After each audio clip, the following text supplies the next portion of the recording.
Marami ang nalungkot sa mga naging huling mensahe ng aktres ni Jacqueline Jose sa kanyang mga apo. Lalong-lalo na kay Ellie, panganay na anak ni Andy Eigenman. Sa personal account ng aktres, binahagi nito ang larawan Ellie.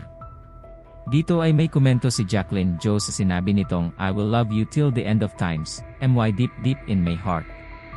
Ito na din ang huling birthday greetings ni Jacqueline Jose sa kanyang pinakamamahal na apo. Pinabatid nito kung gaano niya kamahal ang kanyang pride and joy na si Ellie. "Happy birthday my honey, my pride and joy." Matapos nito ay nagbahagi din ng larawan si Jacqueline ng dalawa pang anak ni Andy na si Koa at Lilo, na kung saan sinabi nitong hindi na umano siya makapag-antay pa na makitang muli ang kanyang mga apo. "You too. I can't wait to see you. Gigil ako sobra. Cute, adorable you too. Love you the most and ate." Matapos nito, ay ito na din ang huling naging post ni Jacqueline Jose para sa kanyang mga apo. Na kailanman ay hindi na siya masisilayan. Hindi na nila mayayakap ang kanilang Nainay Jane.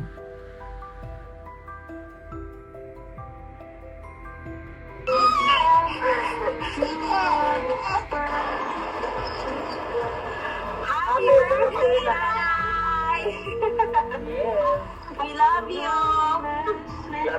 Hi, Nanay! Say, why are you getting mad? Hi, Nanay! Happy birthday! We miss you! Hope we could celebrate with you, pero wala na rin kami dyan at magsiselebrate na lang tayo sa pagbalik namin. And sana naman, huwag ka nang makapag-vacation ka from work para mag-visit mo naman kami dito at makita mo ang aming paradise. We love you and be happy on your birthday. Huwag mo na kaming alalahanin at isipin, okay kami, and isipin mo na ang sarili mo. Right? Okay. Bye, Nanay. Love you. Happy birthday. Inside my